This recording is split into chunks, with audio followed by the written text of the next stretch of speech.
अस्सलाम वालेकुम स्टूडेंट्स। अच्छा, अब हमने पावर ट्रांजिस्टर्स के अंदर बीजेटी को देख लिया था, तो मॉसफेट जो कि ट्रांजिस्टर्स की ही कैटेगरी के अंदर ही आता है, तो हम उसको देखते हैं कि वो कैसे बिहेव करता है। तो जो पावर मॉसफेट है, पावर मॉसफेट के केस के अंदर आपको सिंबल वगैरह सारा कुछ ये चीज़ें पहले ही पता हैं, उन पे मैं नहीं अभी फोकस करूँगा। तो इसमें हमें पता है कि पावर बीजेटी के केस में आपने जो है डिवाइस को ऑन करने के लिए आपके पास जो है फिजिकली करंट को मूव करना पड़ता है, चार्जेस को, और मूव करने के बाद उन्होंने जो है बेस टू मीटर जंक्शन को फॉरवर्ड बायस्ड करना होता है, फिर एक्सेस चार्ज फिल करना है कलेक्टर ड्रिफ्ट रीजन के अंदर। लेकिन उन सब की बजाय जो ये मॉसफेट है, इसके अंदर सिर्फ और सिर्फ इलेक्ट्रिक फील्ड के अफेक्ट की वजह से जो है आपके पास एक चैनल बन जाता है जिसके थ्रू करंट फ्लो कर सकता है। तो इसको कंट्रोल करना आपके लिए रिलेटिवली आसान है, क्योंकि पूरे बाहर से आपको चार्जेस प्रोवाइड करके अंदर ये मूवमेंट नहीं करनी, वो चार्जेस करीब के इर्द गिर्द के वैसे ही इकट्ठे करके वहाँ पे चैनल बना देता है। ये ऑप्टिमल डिवाइस है लो वोल्टेज ऑपरेशन के लिए और हाई स्विचिंग फ्रीक्वेंसीज के लिए। ठीक है, ये हम अभी आगे देख लेंगे कि किस तरीके से ये लिमिटेशन आपके पास क्या इसका एडवांटेज है इस साइड के ऊपर, और लो वोल्टेज क्यों लिमिटेड है। और ऑन स्टेट रेजिस्टेंस जो है वो हमारे पास, लेकिन इसका एक तरह से ड्रॉबैक है। ठीक है, तो ऑन स्टेट रेजिस्टेंस इसलिए ड्रॉबैक है क्योंकि हमारे पास ये जो चैनल है इसकी थिकनेस बहुत ही लिमिटेड होती है। तो आगे हम चलते हैं। यहाँ पे हमारे पास आमतौर पे जो है ना, काफ़ी इसको मॉसफेट के अंदर ऑप्टिमाइजेशंस करके बहुत सारी जो है डिफरेंट टाइप्स बन चुकी हुई हैं। तो यहाँ पे जो मैं एक मॉसफेट की कैटेगरी जो बता रहा हूँ वो है हमारे पास वर्टिकल डबली डिफ्यूज्ड मॉसफेट, या वर्टिकल डी मॉस इसको कहते हैं। ये पावर मॉसफेट की के अंदर ही ये वाली जो है कैटेगरी लाइक करती है कॉन्फ़िगरेशन। तो इसके अंदर क्या किया हुआ है कि जी गेट को जो है यहाँ पे उन्होंने एम्बेड किया हुआ है सिलिकॉन डाइऑक्साइड के अंदर। तो ये करीब बेशक है आपके जो डोपिंग लेवल्स जो है डोपिंग रीजन्स के, लेकिन बीच में ये थोड़ी सी इंसुलेशन की लेयर है जिसकी वजह से डायरेक्ट कांटेक्ट नहीं है।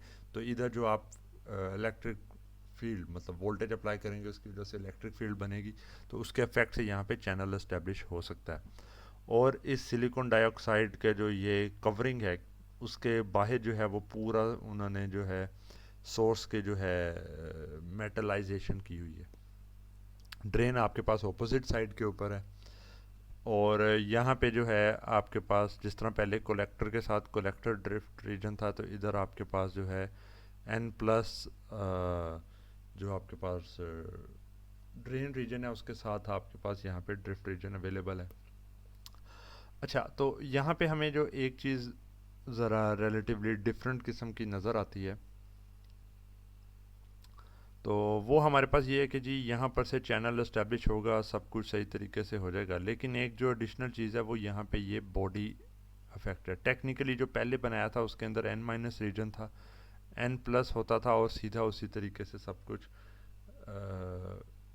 हमारे पास जो है ना, रुके मैं पहले अभी दिखा दूँ आपको कि हमारे पास ये जो बॉडी वाला एरिया है ये रिलेटिवली काफ़ी कम करके ना इस तरह से बना हुआ था।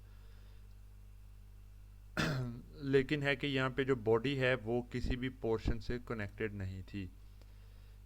यहाँ पे जो हमारे पास बॉडी है वो यहाँ पे आप देखें तो वो सोर्स के साथ उसको कनेक्ट किया गया है। ठीक है, सोर्स के साथ जब आपने बॉडी पी टाइप को कनेक्ट कर दिया, तो अगर हम ज़्यादा तवज्जो से देखें कि ये जो सोर्स है और ये ड्रेन है, इनके दरमियान में ये पी टाइप लगा है, ये एन माइनस है और ये एन प्लस है। तो ये तो हमारे पास एक तरह का जो है सोर्स टू ड्रेन हमारे पास एक डायोड लगा हुआ है। ठीक है, तो अगर आप सोर्स के ऊपर वोल्टेज हाई मतलब 1 वोल्ट या 3 वोल्ट अप्लाई कर देते हैं किसी वजह से, और यहाँ पे आपके पास 0 वोल्ट है, तो ये तो सारा के सारी डिवाइस को बाईपास करके करंट इधर से फ्लो करने लग जाएगा। तो ये इस केस में जो बॉडी डायोड का आपके पास अफेक्ट आता है, जो कि यहाँ पे ये शो भी किया है, वो इसके सिंबल के अंदर हम इस तरीके से जो है ना वो शो कर रहे होते हैं। ठीक है, कि यहाँ पे बॉडी डायोड है, और ये इसका फ़ायदा होता है कि बॉडी जो है इसको हमारी कोशिश होती है कि वो फ्लोटिंग छोड़ने की बजाय इसको जो है मोस्ट नेगेटिव वोल्टेज के साथ कनेक्ट किया जाए। तो ये इसको बनाने का जो है ओवरऑल फ़ायदा ही है। तो इसको अवॉइड नहीं करते। तो हमारे पास जो है एक, इसीलिए इसके सिंबल के अंदर सोर्स टू ड्रेन जो है वो आपके पास डायोड भी नज़र आ रहा है। अच्छा जी, और हमारे पास क्या चीज़ है, हमारे पास यहाँ पे वही गेट टू सोर्स वोल्टेज आप ज़्यादा करेंगे, चैनल इधर से इस्टेब्लिश होगा और करंट सारा आपके पास फ्लो करेगा। ड्रेन कॉन्टैक्ट मूव कर दिया बैक साइड के ऊपर, लाइटली ड्रॉप ड्रिफ्ट रीजन जो कि ब्लॉकिंग वोल्टेज की रेटिंग को जो है यही डिटर्मिन करेगा। फर्दर इसके अंदर क्या है कि क्योंकि हमारे पास ये जो चैनल है इसकी थिकनेस बहुत कम है इस डायमेंशन के अंदर, ठीक है, ये इस डायमेंशन के अंदर थिकनेस इसकी बहुत कम है, जिसकी वजह से आपके पास जो करंट है उसने इस रास्ते से फ्लो करना है। तो R is equal to rho L over A, ठीक है। तो आपके पास ये एरिया जो है ये अगर बहुत ही कम है तो आपके पास रेजिस्टेंस बढ़ जाती है, ऊपर से लेंथ भी थोड़ा, रास्ता भी इसको फ्लो करना होता है तो लेंथ भी थोड़ी ज़्यादा है। तो ये जो चैनल की ऑन स्टेट रेजिस्टेंस है ना, ये एक बहुत बड़ी प्रॉब्लम है। उसका हल क्या किया जाता है यहाँ पे, तो उसके हल करने के लिए ये किया जाता है कि बजाय इसके कि आपके पास एक ही बहुत बड़ा गेट बना हो और सारा का सारा करंट उधर से फ्लो करना है, जो कि पावर के केस में कभी भी नहीं इस्तेमाल किया जाता, हमेशा इंटरडिजिटेटेड स्ट्रक्चर्स को प्रेफर किया जाता है, जैसे हमने अभी ट्रांजिस्टर्स के केस में देखा था। तो उसी तरीके से यहाँ पे हमारे पास क्या होता है कि एक खाली जो है वो गेट वाला ये एरिया बनाने की बजाय इसके साथ आपने यहाँ पे एक और गेट का बनाया हुआ है, इसके ऑपोजिट साइड के ऊपर आपने एक और इस तरह से गेट का एरिया बनाया हुआ है। और अगर हम देखें तो यही गेट के एरियाज मतलब कि 3 डायमेंशनली देखा जाए, यहाँ पे तो 1 डायमेंशनली था, 2 डायमेंशनली अगर देखा जाए तो ये मल्टीपल पॉइंट्स के ऊपर आपके पास ये बने हुए हैं, ठीक है। तो उससे क्या होता है कि ये जितने ज़्यादा इस तरह के आपने जो है कनेक्शंस बनाए होंगे तो उन सारों को जब हम देखें तो क्योंकि सारे के सारे ड्रेन टू सोर्स ही आ रहे हैं, और अगर हम इस पूरे चैनल को मॉडल करें in the form of a resistor, ठीक है, एक रजिस्टर था यहाँ पे, दो तो आपने यहीं पे बना दिए ना, पैरेलल में आ गए, यहाँ से भी जा सकता है इधर से भी, और इस तरह के आपने अगर 9 डिफरेंट बनाए हुए हैं तो ये 9 और रजिस्टर पैरेलल में आ जाएंगे। तो एक्चुअली एक चैनल की जितनी रेजिस्टेंस थी वो आपके पास लेट से R थी, तो जितने इस तरह के पैरेलल में स्ट्रक्चर सारे बने हैं उनसे ये डिवाइड हो जाएगा। तो अगर आपने जो है ये 100 इस तरह के बना लिए थे तो चैनल की रेजिस्टेंस 100 टाइम्स आपको कम नज़र आएगी। क्यों? क्योंकि 100 इस तरह के चैनल्स जो हैं वो पैरेलल में बने हुए हैं।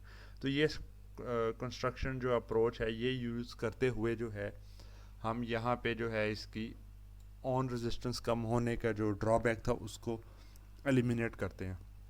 तो इसको यहीं पे यही लिखा गया, division of source into many small areas connected electrically in parallel maximizes gate width, ठीक है, गेट की जो विथ टू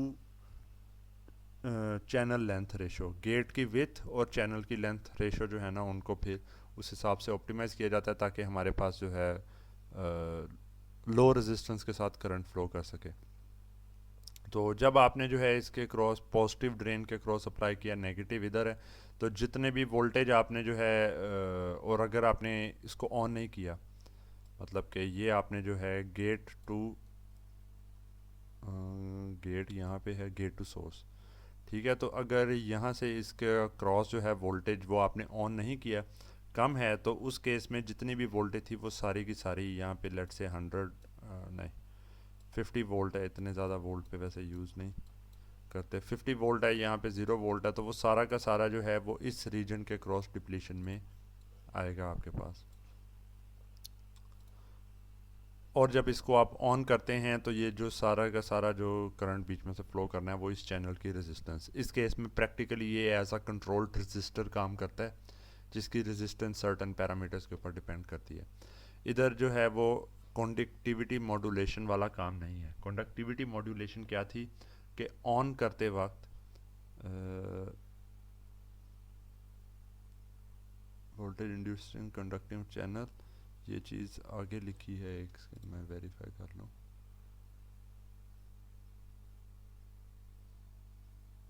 नो कंडक्टिविटी, सही, ठीक है, तो यहाँ पे आपके पास क्या होता है कि जैसे हमारे पास डायोड और बीजेटी के केस में था कि हम इधर चार्जेस को इंसर्ट करते थे ताकि हमारे पास जो है लो रेजिस्टेंस के साथ फ्लो करना हो। तो इधर हम जो है वो इस तरीके से चार्जेस को इतना ज़्यादा नहीं हम इंसर्ट करके उस तरीके से रेजिस्टेंस इसकी नहीं बढ़ाते। उसकी क्या वजह है? उसकी वजह ये है कि यहाँ पर से पहले ही रेजिस्टेंस का इशू है, तो यहाँ पे अगर इसकी ड्रॉपिंग लेवल आपने बहुत कम कर दिया तो उसकी वजह से रेजिस्टेंस ये भी बढ़ जाएगी, तो ये डिवाइस प्रैक्टिकली यूजेबल रहती नहीं है। अच्छा, उसका इम्पैक्ट क्या होता है? अगर आपने फिर इसकी ड्रॉपिंग लेवल बहुत कम नहीं की, इसलिए कम नहीं की कि आपके पास रेजिस्टेंस ज़्यादा रहे और डिवाइस में से करंट ज़्यादा फ्लो कर सके, तो इम्पैक्ट उसका क्या होगा कि ये ज़्यादा वोल्टेज को ऑफ स्टेट में ब्लॉक नहीं कर सकता, जो कि यहाँ पे इसने ब्लॉक करना था। और जब ये ऑफ स्टेट में ज़्यादा वोल्टेज ब्लॉक नहीं कर सकता, तो इसीलिए इसको कहते हैं कि हम लो वोल्टेज के ऊपर इस डिवाइस को यूज़ करते हैं। ठीक है, वो इसलिए कि अगर हाई वोल्टेज पे इस्तेमाल करेंगे आपने, तो हाई ब्लॉक करने के लिए वोल्टेज आपको इसका ड्रॉपिंग लेवल रिड्यूस करना पड़ेगा।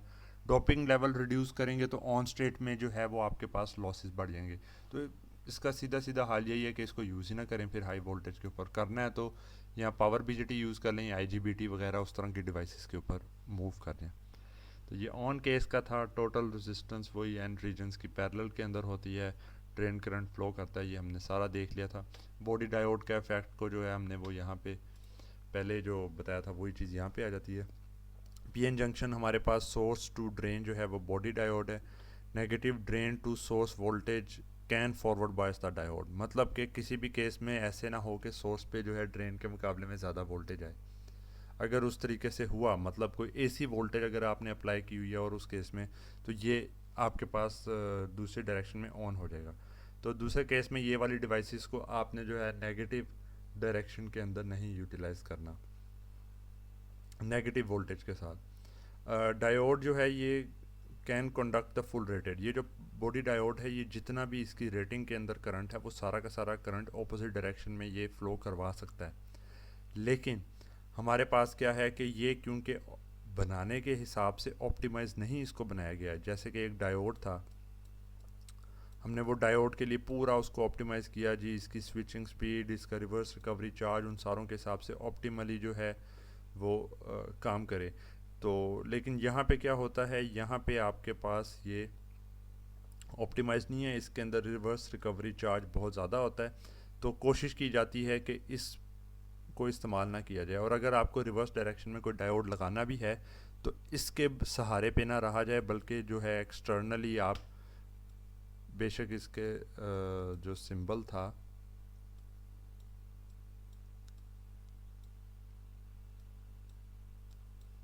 यहाँ पे गैप्स भी देने हैं, ठीक है। तो सिंबल के अंदर यहाँ पे आपके पास ये पावर डायोड ये लगा भी हुआ था। तो ये सिंबल के अंदर आपको पता है ये इसीलिए बनाया जाता ताकि याद रहे, कोई बंदा गलती से ना यूज़ कर ले। लेकिन जब एक्चुअली आपको अगर कुछ लगाना है तो आप बाहर एक शॉर्ट की डायोड या हाई फ्रीक्वेंसी ऑपरेशन वाला एक जो है वो डायोड लगाएंगे, क्योंकि इतनी हाई फ्रीक्वेंसी पे मॉसफेट को यूज़ करना है। तो जिस फ्रीक्वेंसी पे मॉसफेट को यूज़ कर रहे हैं उस फ्रीक्वेंसी पे अगर कोई आपके पास ज़रूरत पड़ती भी है कि आपने एक डायोड के थ्रू फ्लो कराना है, तो आप जो है अगर इसके डायोड के सहारे रहेंगे तो ये आपके डिवाइस का ऑपरेशन स्लो कर देगा। उसकी बजाय एक शॉर्ट की डायोड या कोई फास्ट डायोड जो है वो आप इसके साथ पैरेलल में लगा देंगे तो ये इसको बाईपास करके ये वाला डायोड ही ऑपरेट करेगा।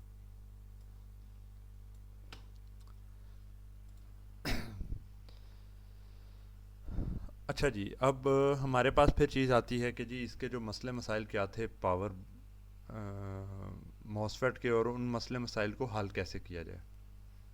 तो पहली चीज़ तो हमने जो देख ली थी कि जी ये यूनिपोलर इसकी कंडक्शन है और कोई कंडक्टिविटी मॉड्यूलेशन नहीं है। यूनिपोलर कंडक्शन के सिर्फ इस डायरेक्शन में ही कंडक्ट करेगा, ऑपोजिट डायरेक्शन में इसके क्रॉस जो ये बॉडी डायोड लगा हुआ है वो आपका काम ख़राब कर देगा।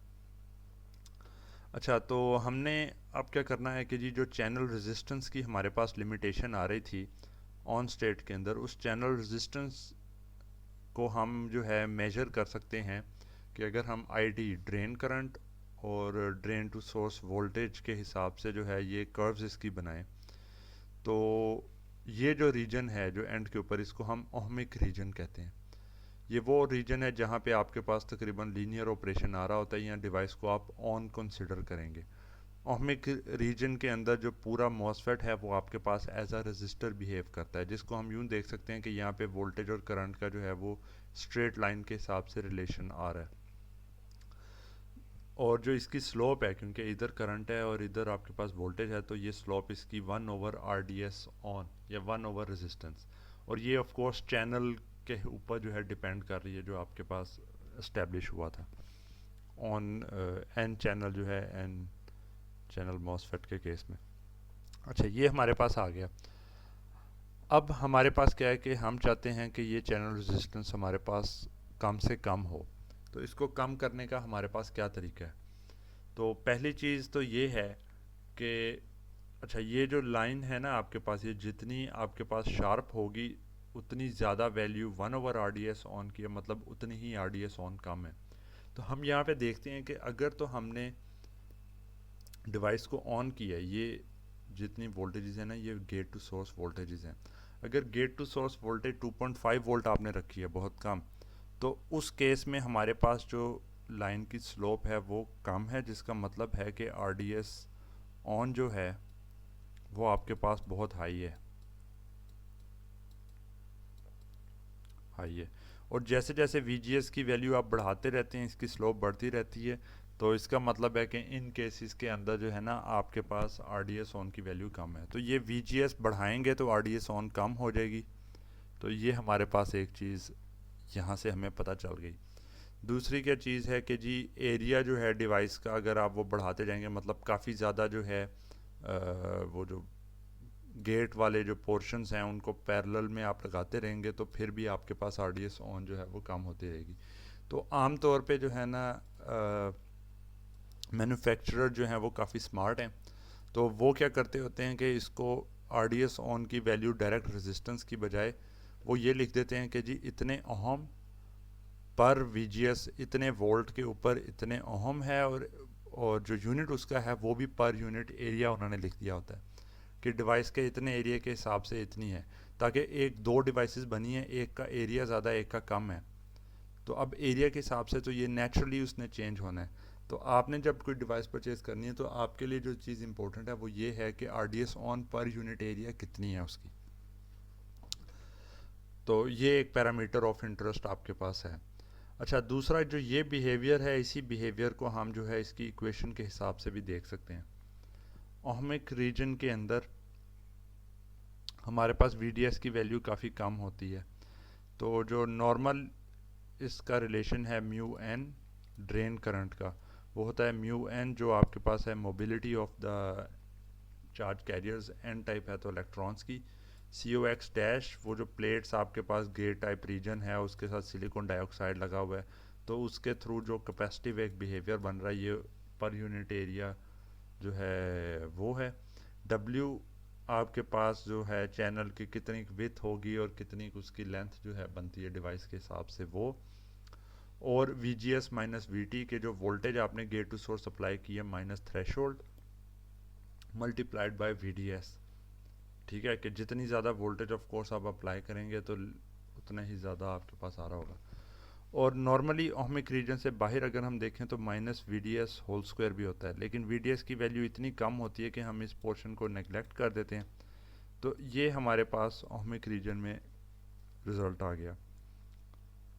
और इसमें अगर रेजिस्टेंस निकालनी है तो वो होगी कि कितनी वोल्टेज अप्लाई की थी और कितना करंट है। तो VDS डिवाइडेड बाय ID करते हैं तो ये हमारे पास रिलेशन आ जाता है 1/μN/COX dash W/L VGS minus V threshold. तो यहाँ पे वही एरिया वाला फैक्टर भी हमें नज़र आ रहा है। W को हम जो है अगर बढ़ा देते हैं, लेंथ उसकी जो है वो कम कर देते हैं, कैपेसिटेंस उसकी जो है वो बढ़ जाती है। मोबिलिटी चार्ज कैरियर को तो नहीं आप कुछ कर सकते, लेकिन डोपिंग लेवल से थोड़ा बहुत कर सकते हैं, वो कर देते हैं। या VGS की वैल्यू को आप बढ़ा देते हैं, तो उन तमाम केसेस में RDS ऑन आपके पास रिड्यूस कर सकती है। तो यहाँ पे यही जो VGS को बढ़ाने का इफेक्ट है वो यहाँ पे ही लाइंस के थ्रू नज़र आ रहा है। ठीक है, कि अगर आपने जो है VGS की वैल्यू 10 वोल्ट रखी है तो आपके पास जो है RDS ऑन बहुत कम होगी। VGS की वैल्यू आपने 2.5 वोल्ट रखी है तो RDS ऑन आपके पास बहुत रिड्यूस होगी। तो ये तो बड़ी एक अच्छी चीज़ है। इसका मतलब है कि हम जो है VGS को जो है बढ़ाते जाते हैं, तो इसकी वैल्यू को जब हम बहुत ज़्यादा बढ़ा देंगे तो हमारे पास जो है ना बहुत ही अच्छे तरीके से डिवाइस ऑन हो जाएगी। लेकिन हमारे पास जो है जैसे पावर बीजेटी के केस में फेलियर मोड्स थे, या दूसरे अल्फाज में उसको जो है लिमिटेशन, ऑपरेशन की लिमिटेशंस कह सकते हैं डिवाइस की। तो इसी तरह डिवाइस लेवल लिमिटेशंस हमारे पास पावर मॉसफेट के भी हैं, जिसमें से सबसे पहले यही है कि VGS को नहीं बहुत बढ़ाना।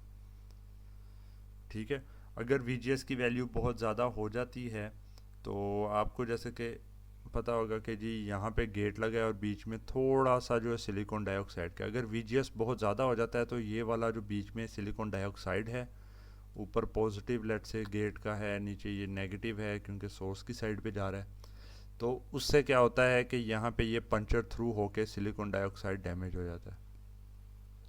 एक दफ़ा जब ये डैमेज हो गया तो ये शॉर्ट सर्किट बन गया इधर से, फिर आपके पास ये कैपेसिटर रहा ही नहीं, कैपेसिटिव इफेक्ट नहीं रहा और मॉसफेट ख़त्म हो गया। अब ये डायरेक्टली इसके साथ कनेक्ट होकर करंट फ्लो करवाता रहेगा, तो फील्ड भी नहीं बनेगी और मॉसफेट ख़त्म। तो इस सबसे ज़्यादा इसी चीज़ का मॉसफेट में ख्याल रखना होता है। तो excessive VGS from electrostatic discharge से ये मसला आ सकता है। सुपीरियस कोई आपके पास ऑसिलेशंस आ रही हैं, ठीक है, आपने कहीं पे यूज़ किया तो वो ऑसिलेशंस इसकी तरफ आ गई, वहाँ से हो सकता है। और वोल्टेज ट्रांजिएंट के ऑल ऑफ अ सडन कोई ट्रांजिएंट आ गया वोल्टेज का, तो वहाँ पे भी जो है ये चीज़ डैमेज हो सकता है। इसके अलावा हमारे पास अगर VDS बहुत ज़्यादा होगी तो भी डैमेज हो जाएगा। अगर हमारे पास जो है वोल्टेज, ये एक्सेसिव, ये ट्रांजिएंट की ही बात कर रहे हैं कि अगर स्लोप बहुत ज़्यादा है वो भी डिवाइस को डैमेज कर देगी। और एक्सेसिव जो है टेम्परेचर डिवाइस में या करंट आ जाता है तो वो भी इसको डैमेज कर देगी। तो अब हम पहले ज़रा VGS को देखते हैं कि VGS से क्या मसला हमारे पास हो जाता है। तो VGS की जो है आमतौर पे मैक्सिमम वोल्टेज जो है वो डाटा शीट्स में गिवन होती है। अगर VGS मैक्स से ज़्यादा हो जाए, बेशक ट्रांजिएंट्स की वजह से या किसी भी चीज़ की वजह से, तो वो डैमेज कर देता है गेट ऑक्साइड लेयर को, इलेक्ट्रिक फील्ड्स की। तो आम तौर पे जो है ना ये 50 वोल्ट से कम रेंज के ऊपर डैमेज हो जाता है, और टिपिकली इसकी वैल्यू जो है वो 20 से 30 वोल्ट है। इसका मतलब है कि गेट टू सोर्स वोल्टेज को 20 वोल्ट या 30 वोल्ट से ज़्यादा नहीं बढ़ाना। तो अगर गेट टू सोर्स वोल्टेज को इस रेंज से नहीं आपने बढ़ाना, तो इसका मतलब है कि RDS ऑन की भी मैक्सिमम जो लिमिट है वो भी आपके पास डिफाइन हो गई। स्टैटिक चार्ज आ जाए गेट के ऊपर तो उससे भी आपके पास ये प्रॉब्लम आ जाएगी। तो इसलिए आमतौर पे इनको जो है ना केयरफुली हैंडल करना पड़ता है मॉसफेट्स को। दूसरी चीज़ हमारे पास है drain source voltage maximum rating when a MOSFET is in of state. ठीक है, मतलब गेट पे 0 वोल्ट आपने किया हुआ है तो उस केस में कितनी जो है वोल्टेज आपके पास आ सकती है। ये off state it prevents current flowing through the load except for a very small leakage current. Here VDD must not exceed maximum specified value, जो कि जिसके ऊपर इसका ब्रेकडाउन अगर कर जाएगा ये वाला जो पावर डायोड है उसका breakdown. The ability of a MOSFET to block voltage decreases with temperature. Further more temperature बढ़ाते जाएंगे तो ये एबिलिटी भी उसकी रिड्यूस होती रहती है। ठीक है, तो ये सेकंड आपके पास जो है ना फेलियर मोड आ गया या लिमिटेशन। फिर मैक्सिमम करंट रेटिंग भी है कि मैक्सिमम कितना करंट फ्लो कर सकता है। अच्छा, यहाँ पे क्या है कि क्योंकि इस डिवाइस के अंदर आपके पास बिहेवियर ही रेजिस्टिव है लो वैल्यूज़ के ऊपर, तो इस पॉइंट के ऊपर आपके पास चाहें भी तो ये 10 एम्पेयर तक या 20 एम्पेयर तक फ्लो ही नहीं कर सकता, क्योंकि एक रजिस्टर लगा हुआ है। तो रजिस्टर में वोल्टेज जैसे ही बढ़ाएंगे तो वो ओहमिक रीजन से ही बाहर चला जाएगा। वोल्टेज कम रखेंगे तो इतना ज़्यादा करंट वैसे ही नहीं कभी फ्लो कर सकता। तो आम तौर पे जो है ना करंट रेटिंग डाटा शीट्स में मेंशन नहीं की जाती। उसकी बजाय जो चीज़ मेंशन की जाती है वो ये है कि RDS ऑन कितनी है, और उसी को जो है मॉसफेट चूज़ करने के लिए जो है as a critical parameter utilize किया जाता है।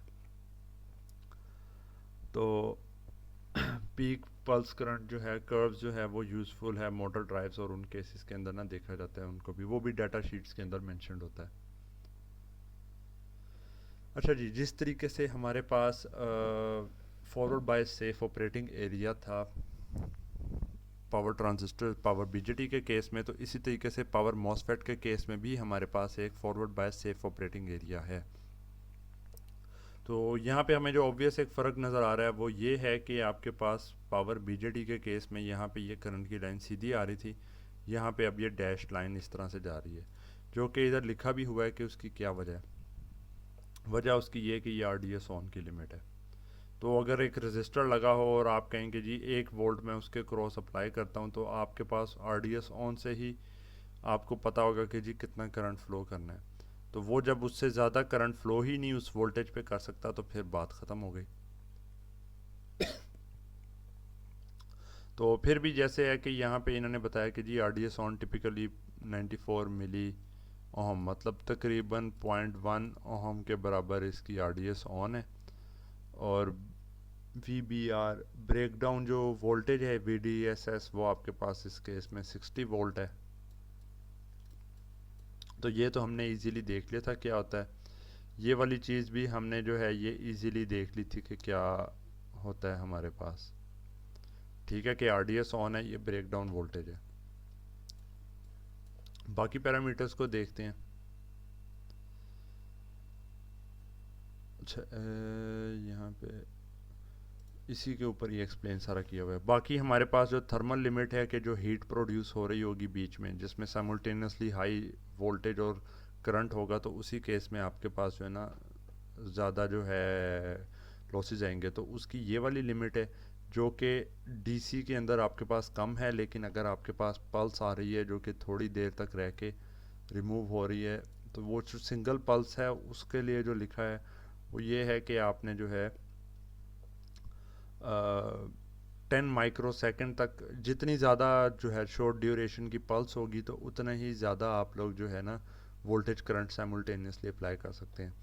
और यहाँ पे एक एडिशनल फिर काफ़ी देर के बाद हाई फ्रिक्वेंसी पे एक लिमिट आ जाती है, जो कि पैकेज हमारे पास लिमिट है, जिसके अंदर है कि जी अगर तो पैकेज आपने जो है वो कौन सा पैकेज मतलब कि यूटिलाइज़ किया, मेटल वाला अगर मेटेलिक पैकेज होगा तो ये वाली लिमिट आपके पास जो है इधर से चलते चलते और ऊपर करके आ रही होगी, और अगर आपने जो है प्लास्टिक का किया तो ये लिमिट नीचे आ रही होगी।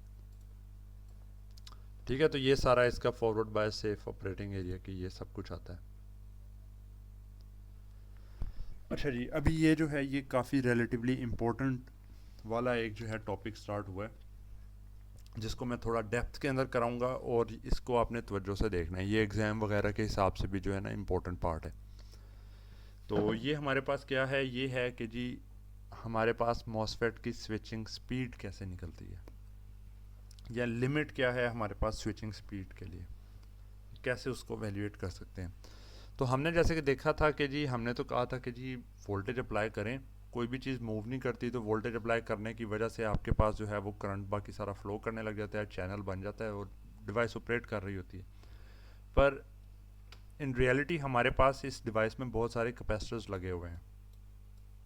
ठीक है, कैसे, ये आपके पास पॉजिटिव एक टर्मिनल था, ये आपके पास जो है सोर्स है एस, बीच में ये वाला हिस्सा जो है वो सिलिकॉन डाइऑक्साइड है, तो और ये वाला गेट है, और ये इधर करके ये सारा जो ड्रेन लगा हुआ है। तो उससे आपके पास क्या होता है कि जी यहाँ पे एक ना कैपेसिटिव इफेक्ट बन जाता है, एक इधर कैपेसिटर है एक इधर कैपेसिटर है। फिर बॉडी डायोड के केस के अंदर जो है उसके क्रॉस आपके पास कैपेसिटेंसेस है क्योंकि जंक्शन लगा हुआ है। तो ओवरऑल जब इसको देखें ना तो तकरीबन हर तरफ ही हमारे पास ना कैपेसिटर लगे हुए हैं। अफेक्ट क्या आता है उनका, उन कैपेसिटर्स के लगे होने की वजह से क्या आप कैपेसिटर के क्रॉस वोल्टेज को सडनली चेंज कर सकते हैं, क्योंकि हमारे पास तो ये होता है अगर ये कैपेसिटर लगा है I is equal to C D V over D T. तो आपने क्या करना था कि ये जो वोल्टेज है गेट टू सोर्स, इसको बढ़ा के आपने वी जी एस मैक्स के करीब लेके जाना था ताकि चैनल इस्टेब्लिश और बहुत लो रेजिस्टेंस के साथ करंट फ्लो करवा सकें। पर हमें पता चला कि अगर ओरिजिनली वी जी एस की वैल्यू ज़ीरो है, तो ज़ीरो से इसको जो है 20 वोल्ट तक या जो भी वोल्ट है वहाँ तक लेके जाने के लिए आपको तो टाइम लगेगा। क्यों टाइम लगेगा, क्योंकि यहाँ पे कैपेसिटेंस है, और कैपेसिटर के क्रॉस वोल्टेज इंस्टेंटेनियसली चेंज नहीं होनी। तो इसका मतलब है कि आपको जो है ये पूरा इसका टाइम देखने के लिए कि कितनी देर में डिवाइस ऑन या ऑफ होगी, पहले आपको कैपेसिटेंसेस कैलकुलेट करनी होंगी। अच्छा, अब फर्दर हमारे पास इशू क्या आता है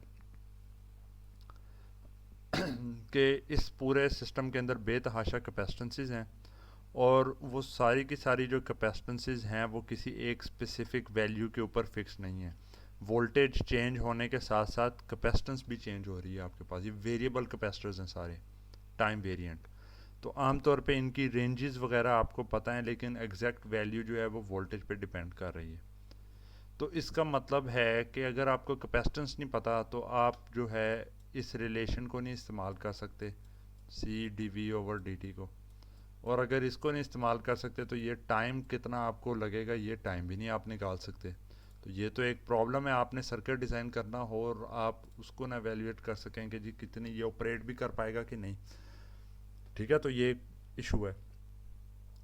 तो इसके लिए क्या करते हैं, ये जितने भी कैपेसिटर्स लगे हैं ना, इनको मेजर करने के लिए एक इनका एक्सपेरिमेंटल सा सेटअप होता है जो मैन्युफैक्चरर हैं, और उसमें क्या करते हैं कि जी इनपुट साइड से उन्होंने जब चेक करना है ना,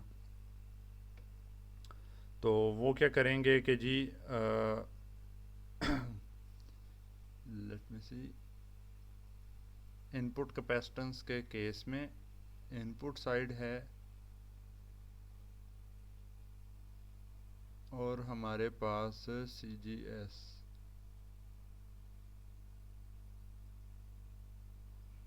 वेट, उस केस में क्या करेंगे, ये ड्रेन को जो है आपके पास ये फ्लोट कर देंगे। नहीं, अच्छा, जब इनपुट कैपेसिटेंस आपने देखनी है, आपने एक टर्मिनल इधर लगा देना है प्लस माइनस, और आपने क्या करना है, ये सोर्स और ड्रेन को शॉर्ट सर्किट कर देना है। तो जो आपको कैपेसिटेंस नज़र आएगी उसको वो कह देंगे C I S S, input capacitance. वो क्या नज़र आ रही है, दो कैपेसिटर पैरेलल में है, सी जी डी प्लस सी जी एस, तो उसको वो कहेंगे कि जी ये इनपुट साइड से देखने पे हमें ये कैपेसिटेंस नज़र आती है। फिर क्या करेंगे, वो एक कहेंगे कि जी हमने अब आउटपुट कैपेसिटेंस देखनी है। आउटपुट टर्मिनल ड्रेन का होता है, वहाँ पे ये एक लगा के करंट सोर्स या जो भी चीज़ है इसके साथ कनेक्ट किया और इन दोनों को शॉर्ट सर्किट कर दिया। अब इनको क्या नज़र आ रहा है, आउटपुट के ऊपर से सी जी डी और सी डी एस जो है वो इनको दोनों सीरीज़ में पैरेलल में नज़र आ रहे हैं, तो वो कैपेसिटेंसेस पैरेलल में ऐड होती हैं। फिर उसके बाद क्या है कि जी इन्होंने देखना है कि हमारे पास ट्रांसफ़र कैपेसिटेंस कितनी है। ठीक है, ट्रांसफ़र कैपेसिटेंस का क्या मतलब है कि आपके पास जो है गेट से अगले टर्मिनल की तरफ जो है वो क्या नज़र आ रहा है। तो उसके लिए वो क्या करेंगे कि पॉजिटिव इधर लगा के नेगेटिव इधर खाली लगा देंगे और बाकी चीज़ों को जो है ना वो ओपन ही रख देंगे एक तरह से। तो ये वाली रेजिस्टेंसेस पैरेलल में आती हैं, लेकिन ये रिलेटिवली जो है वो लार्ज वैल्यू की होती है। तो यही जो है डोमिनेट करती है आपके पास। और इसको जो है ये C G D reverse transfer capacitance जो है ना ये कह देते हैं, इधर ये लिखा दूसरा हुआ है सी जी डी उसके बराबर। तो ये इस तरह करके ये जितनी भी छोटी छोटी इतनी सारी कैपेसिटेंसेस हैं उनकी बजाय जो है ये सिंपली आपको जो है ये बता देते हैं कि जी इनपुट साइड से आउटपुट साइड से और ट्रांसफ़र रिवर्स ट्रांसफ़र कैपेसिटेंसेस क्या हैं। ठीक है, जिनमें से हर कैपेसिटेंस और बहुत सारे एलिमेंट्स के साथ मिलके बने हैं। तो ये तो चलें काम हो गया, हमें ना कैपेसिटेंसेस का कुछ बन गया, लेकिन आगे अब ये टर्न ऑन या टर्न ऑन ऑफ टाइम जो है वो निकालने के लिए ना हमारे पास फिर भी मसला अभी भी रहता है। उसके लिए क्या चीज़ की जाती है, उसके लिए इस्तेमाल किया जाता है गेट चार्ज कर्व।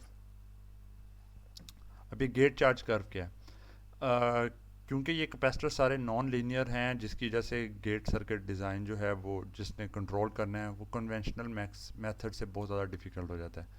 इसको ओवरकम करने के लिए क्या किया जाता है, प्रैक्टिस ये है कि गेट चार्ज कर्व को इस्तेमाल करते हैं।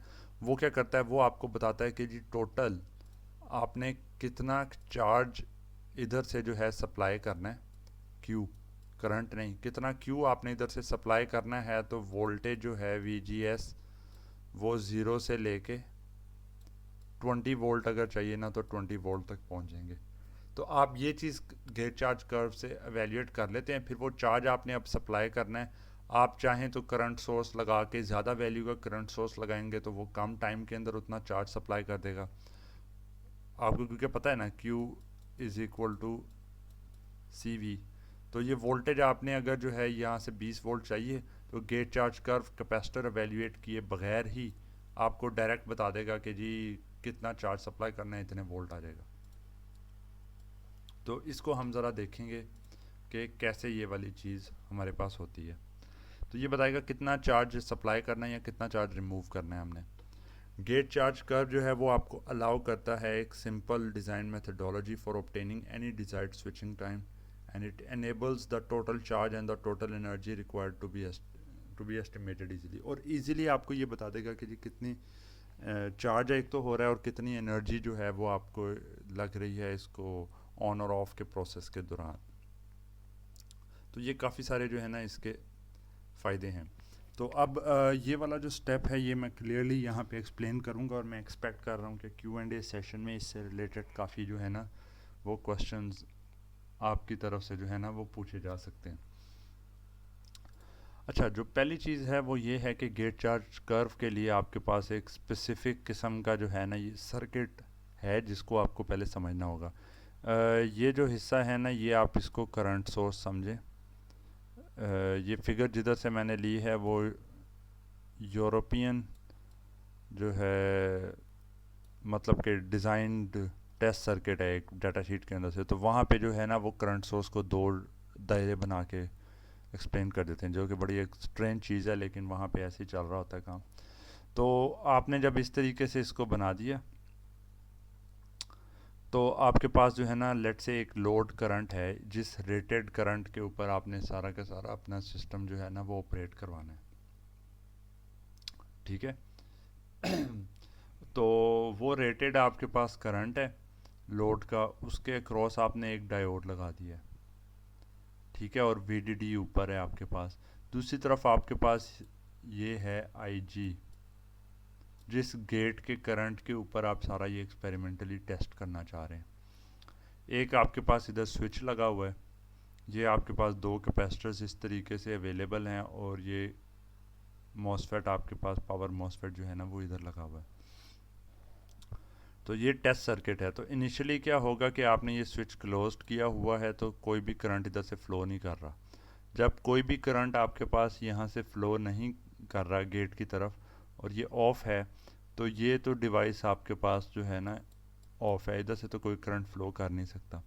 तो अब ये जो करंट आ रहा है ये किधर जाएगा? तो अगर यहाँ पर से कुछ भी कनेक्टेड नहीं है तो अगली तरफ ये डायोड लगा हुआ है, तो ये डायोड इधर से ऑन होगा और ये सारा का सारा करंट जो IL है ये इसी लूप में फ़्लो करता रहेगा। तो जब ये ऑन हो जाएगा तो लेट से इसके cross I don't know 0.7 volts हैं, तो आपको पता चल जाएगा कि जनाब ये जो है इस पूरे के क्रॉस 0.7 वोल्ट्स आ रहे हैं। आइडियली कंसिडर करें, चलें जी 0 वोल्ट के ऊपर ऑन था, तो अगर 0 वोल्ट के ऊपर ऑन है तो यहाँ पे वोल्टेज क्या आएगी इस नोड पे? अगर ये वाला पॉइंट इस पॉइंट से वोल्टेज के हिसाब से शॉर्ट सर्किटेड है तो जो वोल्टेज इधर थी वही यहाँ पे आएगी VDD, ठीक है। तो ये हमारे पास जो है ना सिनेरियो एक आ जाता है कि मतलब स्टार्टिंग पॉइंट के ऊपर ये केस है और उससे हमने आगे स्टेप बाय स्टेप मूव करना है। तो गेट चार्ज कर्व इस तरह की होगी, उसमें बताया होगा कि जी इतना चार्ज सप्लाई कर देंगे तो आप इस वोल्टेज के ऊपर आ जाएंगे VGSP के ऊपर। VGSP वो पॉइंट है जिस पॉइंट के ऊपर आप जो है वो रेटेड लोड के बराबर करंट इसमें से फ़्लो करवा सकते हैं। फिर उसके बाद जो है ये मल्टीपल, मतलब इसको हम आगे देख लेंगे, मैं यहाँ पे नहीं एक्सप्लेन करता। तो ये कांस्टेंट चार्ज वाला ये पूरा सेटअप आपने देख लिया। कांस्टेंट IG जो है वो इंश्योर करता है कि एक फ़िक्स टाइम के अंदर जो है ना पूरे के पूरी चार्जिंग हो जाएगी और इजीली कैलकुलेट हो जाएगा। VGS की वेव फॉर्म को जो है ना वर्सेस जो है वो चार्ज हमारे पास आ जाइए वर्सेस टाइम आ जाए तो वो दोनों इक्विवेलेंट है। आगे मूव करते हैं हम। अच्छा जी, अब यहाँ पे हमारे पास क्या है कि जी इनिशियली जब हमारे पास उस सर्किट के अंदर आपको मैंने बताया था कि जी स्विच ऑन नहीं आपने किया, तो उस पॉइंट के ऊपर आपके पास वोल्टेज अक्रॉस द मॉसफेट, मैं अब यही वाला मॉसफेट का सिंबल बना रहा हूँ, अक्रॉस द मॉसफेट जो वोल्टेज आ रही थी वो आपके पास थी VDD, क्योंकि ये पूरा ऑफ था, इधर से करंट आपके पास ज़ीरो है, आईडी आपके पास ज़ीरो है। तो यहाँ पे वही आईडी तकरीबन ज़ीरो जो है वो आप बताया जा रहा है कि जो इसमें से गुजर रहा है, और वोल्टेज जो है आपके पास मैक्सिमम है। उस पॉइंट पे आपने स्विच ऑन किया, तो फिर हम आगे देखते हैं कि क्या होगा। तो ये हर जहाँ पे पॉइंट जहाँ पे कुछ ना कुछ चीज़ चेंज हो रही है ना, तो वहाँ पे सर्किट के अंदर एक इम्पॉर्टेंट बिहेवियर आ रहा है। तो पहला हम पॉइंट देखते हैं। पहला पॉइंट हमारे पास क्या है कि जी सर्किट के अक्रॉस जो है ना, आपने इनिशियली जो पूरा का पूरा आपके पास सिस्टम लगा हुआ था, तो उसके अंदर ये जो है प्लस माइनस VGS जो है वो आपके पास थी ज़ीरो। ठीक है, प्लस माइनस VGS आपके पास ज़ीरो क्यों थी? क्योंकि आपके पास gate to source voltage zero थी, और ये वोल्टेज ज़ीरो है वो CGS कैपेसिटर के क्रॉस है, ये कैपेसिटर 0 वोल्ट पे चार्ज है, और ओवरऑल जो है यहाँ से ये कुछ भी काम नहीं कर रहा, तो ये जितना करंट है वो इधर से फ्लो कर रहा है। तो आइडियल केस में ये VDD पॉइंट आपके पास यहाँ पे आ जाएगा। ठीक है, आइडियल डायोड के केस में। तो अब जब आपने जैसे ही स्विच ऑन किया, तो अब ये जो करंट पूरा का पूरा है ये क्या करेगा? तो ये करंट आपके पास दो साइड्स के ऊपर जाएगा। अब ये जो कैपेसिटर था ये आपके पास चार्ज था VDD के ऊपर। ठीक है, वही KCL आप KVL लगा लें, VDD टोटल है, ये ज़ीरो है, तो सारे की सारी चार्जिंग यहाँ पे थी। तो जो इनिशियल आप चार्ज प्रोवाइड करेंगे वो क्या करेगा कि इस कैपेसिटर को जो है ना, इसके क्रॉस वोल्टेज को इंक्रीज़ करना शुरू कर देगा, चार्जिंग शुरू कर देगा। आपको पता होना चाहिए कि I is equal to CdV/dt कहते हैं। तो अगर ये कांस्टेंट करंट के साथ आ रहा है आपके पास, तो मतलब है कि कांस्टेंट स्लोप के साथ आपके पास वोल्टेज इंक्रीज होती रहेगी। अगर स्लोप कांस्टेंट है तो वोल्टेज में बढ़ते जाना है ऐसे। तो इससे क्या होगा कि ये जो करंट है ये क्या करेगा, आहिस्ता आहिस्ता इसके क्रॉस वोल्टेज रिड्यूस करता रहेगा और इसके क्रॉस वोल्टेज बढ़ाता रहेगा। तो इनिशियली क्योंकि VGS की वैल्यू आपके पास है लेस देन V थ्रेशोल्ड, जिस पे चैनल एस्टेब्लिश होता है, तो इनिशियली आप करंट वर्सेस VDS वाली कर्व के ऊपर ना आप ये वाले ज़ीरो पॉइंट के ऊपर रहेंगे। तो यहाँ से करंट आ रहा है, लेकिन कुछ भी आपको सर्किट के अंदर चेंज होता नहीं नज़र आ रहा, सिर्फ और सिर्फ VGS आपके पास बढ़ रही है। करंट फ्लो कर रहा है, गेट को चार्ज, VGS को चार्ज कर रहा है, VGD को जो है वो डिस्चार्ज एक तरीके से कर रहा है। तो थोड़ी देर के बाद जो है ना आपके पास क्या होगा कि VGS जो है वो थ्रेशोल्ड को क्रॉस कर लेगी। VGS को ये जिस पॉइंट पे थ्रेशोल्ड को क्रॉस करेगी वो हमारे पास टाइम है T1, T0 के बाद T1। तो ये VGS बढ़ रही थी, बढ़ते बढ़ते थ्रेशोल्ड को इसने क्रॉस किया, वो हमारे पास केस आ गया ये T1 टू T2। जैसे ही थ्रेशोल्ड को इसने क्रॉस किया तो हम जो है हमारे पास जो है मॉसफेट वो एक्टिव हो गया।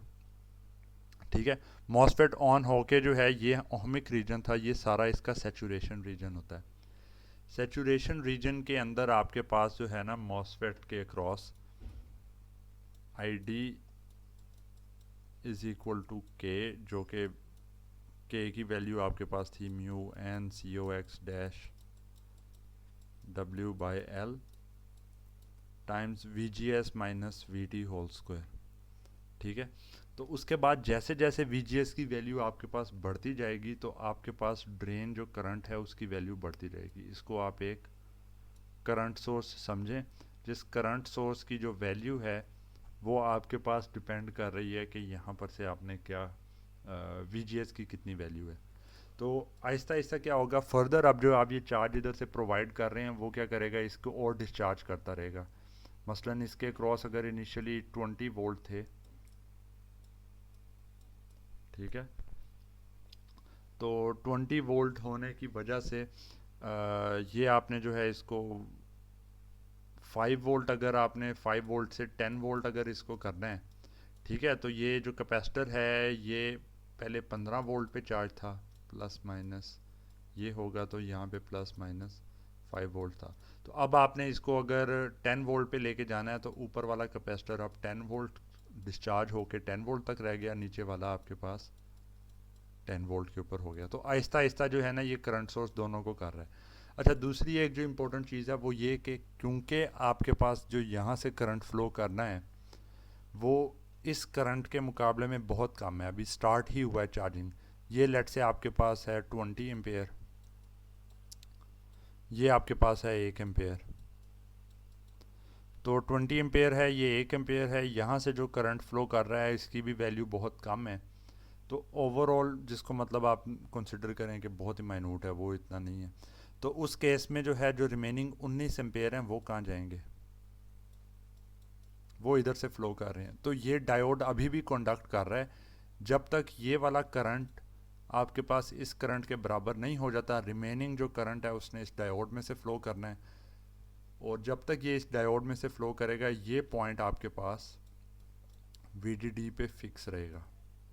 ठीक है, तो यहाँ पे वोल्टेज आपको VDD फिक्स नज़र आ रही है, यहाँ से ऊपर तक जो है ना VDD वोल्टेज फिक्स नज़र आ रही है।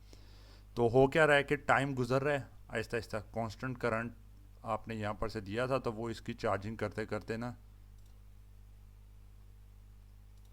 ये वाली जो लाइन है तो वो आहिस्ता आहिस्ता जो है ना आपके पास इसकी चार्जिंग करते करते इसको बढ़ा रहा है VGSP या एक वैल्यू तक। और उसकी वजह से क्या हो रहा है, वोल्टेज VDD फिक्स है आपके पास, पर आपके पास जो है यहाँ पे जो करंट है वो आहिस्ता आहिस्ता बढ़ता जा रहा है। फिर हमारे पास एक यहाँ पे क्रिटिकल पॉइंट आता है ये वाला, जहाँ पे जो वोल्टेज है वो VGSP एक ख़ास वोल्टेज के बराबर आ जाती है, और वो वोल्टेज कोरस्पॉन्ड करती है कि गेट टू सोर्स वोल्टेज की वो वैल्यू जहाँ पे आपके पास ड्रेन करंट लोड करंट के बराबर हो जाता है। ठीक है, तो वो हमारे पास केस आता है ये वाला। इस केस के अंदर जो है ना गेट करंट ड्रेन करंट के बराबर हमारे पास हो गया। अच्छा, तो अब यहाँ पे हमारे पास क्या होना है, अब इधर क्या हुआ कि जैसे ही हमारे पास ये करंट इसके बराबर हो गया तो ये डायोड ऑन होना बंद हो गया। जब ये डायोड ऑफ हो गया है तो इसका मतलब है कि ये अब आपके पास जो है ना जो वोल्टेज है ये अब फिक्स्ड वोल्टेज नहीं रही। अब जो है ये करंट सोर्स जो है वो उस वोल्टेज को चेंज कर सकता है। लेकिन दूसरी तरफ अगर ये जो करंट है आपके पास ड्रेन करंट अब फिक्स हो गया इसके बराबर, ठीक है, कि और कोई रास्ता नहीं है, तो जितना भी ये लोड करंट है वो इधर से फ्लो करेगा। तो अब ये करंट जो है ना इसकी वैल्यू इस करंट से ना ज़्यादा हो सकती है ना कम, क्योंकि ये किसने फिक्स कर दिया। तो इसकी वैल्यू जब उसके बराबर हो गई है आपके पास, तो इसका मतलब है इस रिलेशन में ID कांस्टेंट है, K कांस्टेंट है, V थ्रेशोल्ड कांस्टेंट है। तो VGS की वैल्यू भी आपके पास कांस्टेंट रहेगी जब तक के आपके पास जो है ना ये करंट इस करंट के बराबर है। इसमें क्या, इसका क्या मतलब है, इसका मतलब है कि ये जो कैपेसिटर इधर लगा था जिसके अक्रॉस वोल्टेज थी VGS, तो ये फिक्स होने से ये वोल्टेज फिक्स होगी। तो अब जितना भी इधर से करंट आ रहा है वो कुछ भी इस कैपेसिटर के पास नहीं जाएगा, वो सारा का सारा करंट CGD कैपेसिटर की तरफ जाएगा। और ये CGD कैपेसिटर जो कि पहले VDD के ऊपर इसको हम कह देते हैं ये वाला पॉइंट जो है ना प्लस माइनस ये VGSP है, और ये जो वोल्टेज थी आपके पास ये थी VDD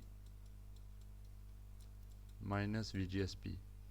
तो ये क्या करेगा, ये आराम से इधर पहुंच के इसको और वैल्यू इसके क्रॉस कम करता रहेगा। याद रहे कि ये जो टोटल VDD वोल्टेज आपके पास थी ये वोल्टेज बेसिकली जो है आपके पास मॉसफेट के अराउंड है, और मॉसफेट के अराउंड करंट तो आपके पास फ्लो कर रहा है लेट से 20 एम्पेयर, पर वोल्टेज अभी भी जो है ये 30-40 वोल्ट है। तो ये ऑन के लिहाज से देखा जाए तो डिवाइस कोई अभी ऑन नहीं हुई है आपके लिए, क्योंकि आपका टारगेट ये है कि ये वोल्टेज मिनिमम पॉसिबल रहे। तो अब जो आप ये करंट दे रहे थे वो सारा का सारा करंट इस वोल्टेज को रिड्यूस करेगा। ठीक है, तो वो वोल्टेज को रिड्यूस करता रहेगा करता रहेगा। अब करंट फिक्स है इस लाइन के अंदर और वोल्टेज रिड्यूस हो रही है आपके पास। दूसरे अल्फाज में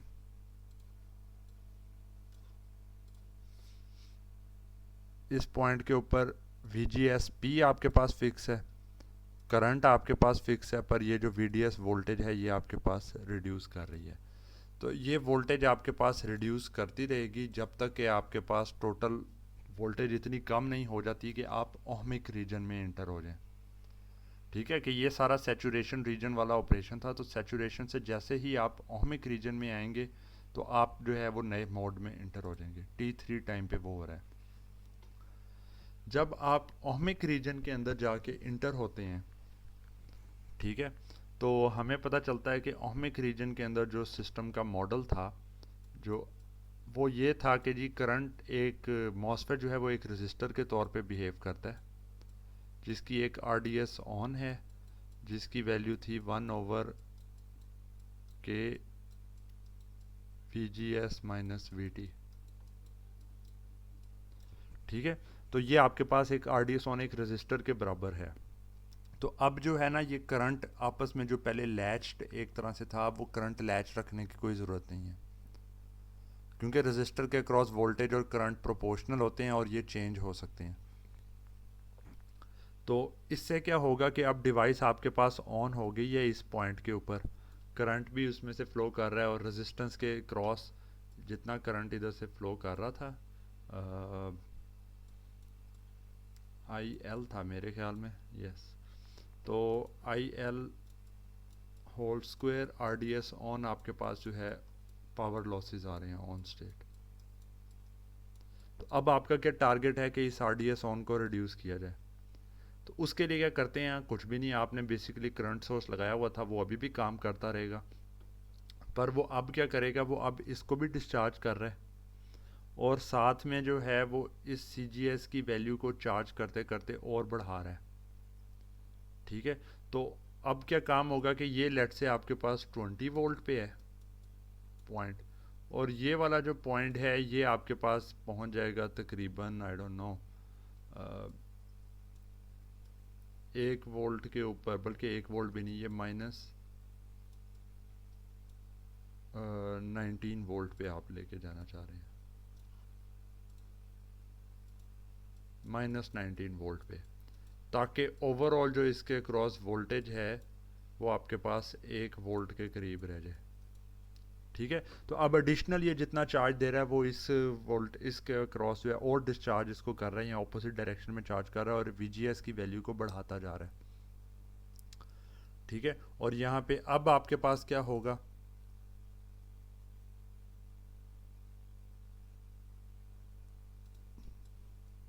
अब आपके पास क्या होगा कि इस पॉइंट के ऊपर करंट, लोड करंट उसी तरीके से फ़्लो कर रहा था, पर VGS की वैल्यू आपके पास अब बढ़ने लग गई है, और VGS की वैल्यू बढ़ने से क्या हो रहा है कि आपके पास जो लॉसेस हैं ना वो एक तरीके से रिड्यूस होते जा रहे हैं।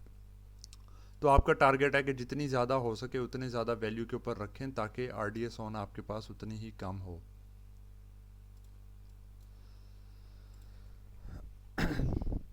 तो अब आपके पास क्योंकि जो है गेट वोल्टेज सोर्स जो है वो भी क्लैम्प्ड नहीं है, तो उसको भी बढ़ा रहे हैं और इसको जो है रिड्यूस कर रहे हैं आप, और कोशिश आपकी है कि टर्न ऑन ट्रांजिट ये होता रहे। लेकिन ये ख़त्म कब होगा, जब आप इस 4 पॉइंट के ऊपर आएंगे। 4 पॉइंट क्या है, जहाँ पे आप मिनिमम जो है रेजिस्टेंस आपके पास वो आ जाती है, तो उस पॉइंट के ऊपर जाके आपके पास डिवाइस फुल्ली ऑन है लो रेजिस्टेंस के साथ, और फिर जब ऑफ करना होगा तो इतना ही चार्ज जितना आपने इन दोनों के क्रॉस सप्लाई किया वो सारा का सारा चार्ज आपने रिड्यूस करना है। अब ये आपको बताते जाएं कि यहाँ पे जो है ये कैपेसिटर्स एक्चुअली इनकी वैल्यूज़ वगैरह भी चेंज हो रही थी पूरे प्रोसेस में, लेकिन हमारे लिए वो चीज़ इररेलेवेंट है, हमने तो देखना टोटल चार्ज कितना आया इसमें। ऑफ करते वक्त उतना ही चार्ज रिमूव कर लेंगे तो डिवाइस फुल्ली ऑफ हो जाएगी। तो ये वही कर्व्स वगैरह साथ साथ उसी तरीके से शो किया गया कि कैसे ये बिहेवियर आपके पास आएगा। 0 से लेके 2 तक जो है ना इसको टर्न ऑन डिले कहते हैं, और T2 से लेके T3 तक इसको जो है वो राइज टाइम कहेंगे, और T3 से T4 तक हमारे पास जो है ये एक्सेस चार्ज टाइम है, जिसमें हम एक्सेस चार्ज प्रोवाइड करेंगे ताकि RDS ऑन हमारे पास रिड्यूस हो सके। तो इसके लिए आम तौर पे जो है ये डाटा शीट्स वगैरह जो अवेलेबल हैं उनमें जब ये गेट चार्ज कर्व इस तरीके से आपके पास अवेलेबल होती है, ठीक है, तो ये जो जितना भी पिछला प्रोसेस था ये आपको बताया गेट चार्ज कर्व बनती कैसे है। जब एक्चुअल कहीं पे आपके पास डाटा शीट में देखेंगे तो बस ये चीज़ बनी होगी कि जी ये गेट चार्ज कर्व है, क्यू जी इतना टोटल चार्ज नैनो कूलम में चाहिए, ड्रेन करंट 12 एम्पेयर के लिए आपने ये जो है ये पूरा का पूरा ये सिस्टम बना हुआ है, जंक्शन टेम्परेचर 25 डिग्री सेल्सियस है, तो जी टोटल इतना का आपने लेट से चार्ज प्रोवाइड करना है। तो आप बताएं कि जी कितनी देर में ऑन होगा। तो अब इसमें जैसे यहाँ पे है कि जी डिले टाइम आपने निकालना है, वो आपके पास यहाँ तक का था, तो वो आ जाएगा Q1 ये वाला जितना चार्ज था डिवाइडेड बाय IG कितना करंट आप सप्लाई कर रहे हैं, तो वो आप यहाँ तक निकाल लेंगे। फिर आपके पास राइज टाइम है तो वो Q2 यहाँ वाला टाइम है, वो टोटल आपने इसको 6 या 7 से नहीं डिवाइड कर देना, आपने इसको करना है 7 - 3। ठीक है, Q2 ये Q2 आपके पास टोटल है इधर चार्ज। ठीक है, यहाँ पे ये मेंशन करते वक्त ना ये थोड़ा सा इसमें प्रॉब्लम की हुई है। तो आपने क्या करना है कि जी ये जो टोटल था, टोटल आपके पास 7 - 3 करके उस तरीके से आप निकाल लेंगे। 7.3 - 3.1 नैनो कूलम। आपको अब ये केस दिया गया है कि जी 0.5 एम्पेयर से 500 मिली एम्पेयर से चार्ज करना है, तो टाइम्स निकालें। तो ऑन टाइम आपने ये Q1 देख लिया कि जी 3.1 नैनो कूलम है, 0.5 सेट किया तो जी 6.2 नैनो सेकेंड्स के अंदर जो है ना डिले आएगा ऑन होने से पहले। उसके बाद आगे वाला टाइम आपने देखना था इसमें से राइज टाइम। तो राइज टाइम जो है ना ये Q2 को इन्होंने बड़ा अजीब सा काम किया हुआ है, यहाँ तो इसको इस तरह डिफाइन करें या दूसरी तरह, यहाँ पे ना कंफ्यूजन उसमें की हुई है। तो Q2 आपके पास है कि जी इतना जो है चार्ज जो था 7.3 - 3.1 इससे डिवाइड किया तो 8.4 नैनो सेकेंड इसमें लगेंगे। और फिर अगर आगे आपने जो है फर्दर कहा जाता है कि जी आपको कि आपने जो है VGS की वैल्यू को 10 वोल्ट तक लेके जाना है, तो जो एडिशनल आपके पास चार्ज अब प्रोवाइड करना है तो वो हमारे पास आ गया कोई इधर 10 11 नैनो कूलम माइनस 7.3, वो सब्ट्रैक्ट करके उसको भी 0.5 से करेंगे तो आपके पास ये वाला टाइम भी आ जाएगा। ओमिक रीजन के अंदर डिसिपेशन जो है नेग्लिजिबल करने तक कितना टाइम लगेगा टोटल आपने देखना है, तो वो बेसिकली 11 को डिवाइड कर देंगे आप इससे 0.5 से, तो आपको पता चल जाता है कि जी 22 तकरीबन जो है ना नैनो सेकंड के अंदर डिवाइस आपके पास ऑन हो जाएगी। तो ये वाली चीज़ जो है ये आपको डाटा शीट्स में अवेलेबल होती है। तो फर्दर अगर हमने जो है इसके अंदर चेक करना है कि ऑन करते वक्त आपको कितना टाइम लगेगा, तो वो जी यहाँ से लेके यहाँ तक मूव करते वक्त हमें पता चला इतना टाइम हमें लग जाएगा। गेट चार्ज कर्व से आप निकाल सकते हैं। और जो है दूसरे केस में ऑफ करना है तो जिस तरीके से आपने ऑन करके आए थे उतना ही टाइम आप जो है वो वापस की डायरेक्शन के अंदर उतना ही करंट अगर प्रोवाइड कर रहे हैं तो उतनी ही देर के अंदर आप ऑफ डिवाइस को कर लेंगे। यहाँ पे एक और फर्दर इंटरेस्टिंग चीज़ है कि इन दोनों को इस्तेमाल करते वक्त अगर हम देखें तो ये हमारे पास था जी VGS मैक्स, और ये वाला पॉइंट हमारे पास है Q। तो आपने जो है ये वोल्टेज पूरा जो भी साइकिल लेके यहाँ तक पहुँचता है, वापसी के ऊपर इसने उल्टा रास्ता वापस लेके जो है ना अगली साइड पे आना है, मतलब इसी को आप फ्लिप करके यहाँ पे बना देते हैं। ठीक है, तो ओवरऑल अगर आपने निकालनी हो ना कि एक साइकिल में ऑन करते वक्त और ऑफ करते वक्त टोटल कितनी एनर्जी इसको देनी पड़ती है, तो वो आपके पास बेसिकली जो है रिलेशन होता है हाफ CV² के पीक वोल्टेज कितनी आ रही थी। ठीक है, तो यहाँ पे जो है हमारे पास जो वोल्टेज है वो फर्दर जो है इस Q वगैरह के ऊपर जो है ना डिपेंड कर रही है। तो इसको अगर हम लिख लें CV हमारे पास जो है वो चार्ज के बराबर है और V दूसरे के ऊपर है, तो यहाँ से यहाँ तक पहुँचते वक्त जो है ना वो हमारे पास जो है ये हाफ QV के बराबर आ गई, और दूसरे जो केस के अंदर यहाँ से इधर तक आना है तो वो दोबारा हाफ QV हो गया। तो टोटल अगर हम देखें तो ये हमारे पास जो है क्यू वी के बराबर आ जाता है, जो कि बेसिकली आपने simply we G S max को अगर जो है उस क्यू के साथ मल्टीप्लाई करें तो आपके पास आ जाएगा कि जी टोटल आपने कितनी एनर्जी एक साइकिल में इसको ऑन और ऑफ करते वक्त आपने जो है वो डिसिपेट करनी है। और उसको जो है आप क्यू वी जी एस को मल्टीप्लाई अगर आप कर देंगे फ्रीक्वेंसी, ये एनर्जी है कितनी एनर्जी सप्लाई की और रिमूव उसमें से की, इसको अगर फ्रीक्वेंसी से मल्टीप्लाई करेंगे कि जी कितने एक सेकंड में कितनी बार ये साइकिल रिपीट करने, तो वो आपके पास आ जाएगी पावर, ट्रांजिएंट पावर आ जाएगी। तो मतलब कि इससे आप और भी बहुत सारा कुछ जो है एलिमेंट्स जो हैं वो सिर्फ और सिर्फ गेट चार्ज कर्व से आप निकाल सकते हैं। तो खैर ये चीज़ रिलेटिवली काफ़ी इम्पोर्टेंट है। तो आज के लेक्चर के अंदर मुझे था कि ये मैं इस आर्गुमेंट को पूरी तरह से कवर कर दूं। तो नेक्स्ट टाइम आगे जो है हम डीसी डीसी कन्वर्टर्स की तरफ जो है ना मूव करेंगे। जो आपके क्वेश्चन है वो आप लोग पूछ सकते हैं।